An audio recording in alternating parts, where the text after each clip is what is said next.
बिहार विधानसभा चुनाव 2025 के नतीजे आने के बाद मुख्यमंत्री नीतीश कुमार के बेटे निशांत कुमार एक बार फिर से चर्चा में आ गए हैं। 202 सीटों पर एनडीए की ऐतिहासिक जीत के बाद उनका एक बयान सामने आया और इसके बाद वे लगातार सुर्खियों में बने हुए हैं। हालांकि निशांत खुद राजनीति से दूरी बनाकर रखने वाले व्यक्तित्व के रूप में जाने जाते हैं, लेकिन इस चुनाव के बाद उनका फिर से सामने आना राजनीतिक संकेतों के तौर पर देखा जा रहा है। इस चुनाव में एनडीए को 202 सीटों पर विशाल जनादेश मिला, जबकि महागठबंधन 35 सीटों पर सिमट गई। इस जीत पर निशांत कुमार ने मीडिया से बात करते हुए बिहार की जनता को धन्यवाद दिया। उन्होंने कहा कि यह जीत नीतीश कुमार के 20 साल के विकास कार्यों का सम्मान है। साथ ही उन्होंने कहा कि मैं बिहार की जनता को धन्यवाद देता हूं। हमें उम्मीद थी और नतीजे उम्मीद से कहीं अधिक बेहतर आए हैं। इसका सारा श्रेय जनता को जाता है। एनडीए की सरकार बनने जा रही है। लोगों का बहुत बहुत आभार। उन्होंने ये भी जोड़ा कि उन्हें पूरा भरोसा है कि मुख्यमंत्री आगे भी जनता के विश्वास को बनाए रखेंगे और विकास की नीति जारी रखेंगे। निशांत आगे कहते हैं कि पिताजी को 20 साल के काम का इनाम मिल गया। लोगों ने उनके विकास कार्यों को स्वीकार किया है। यह जीत किसी एक नेता की नहीं बल्कि बिहार के हर नागरिक की जीत है। पापा ने जो वादा किया उसे पूरा करेंगे। लोगों ने जिस भरोसे इतना बड़ा जनादेश दिया वह आगे भी कायम रहेगा।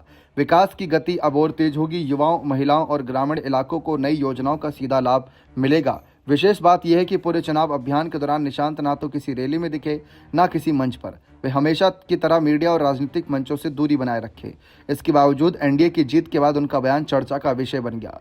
इससे पहले निशांत जनवरी 2025 में अपने पिता के साथ बख्तियारपुर गए थे, जहां स्वतंत्रता सेनानियों की मूर्तियों का अनावरण किया जा रहा था। यह पहली बार था जब निशांत ने सार्वजनिक रूप से राजनीतिक अपील की थी। उन्होंने कहा था कि हो सके तो पिताजी को, उनकी पार्टी को आप सब जनता वोट दें, फिर से लाएं। इसके बाद कुछ दिनों तक निशांत लगातार चर्चा में बने रहे।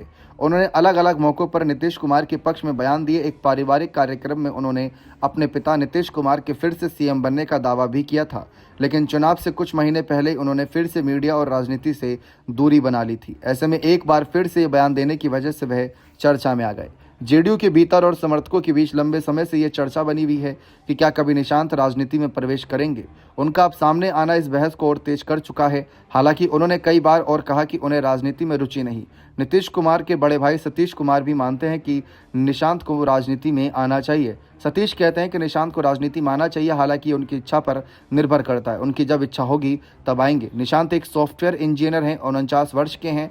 बिहार के पारंपरिक राजनीतिक परिवारों की उस छवि से बिल्कुल अलग हैं, जहां उत्तराधिकारी पहले दिन से ही राजनीति में सक्रिय होते हैं।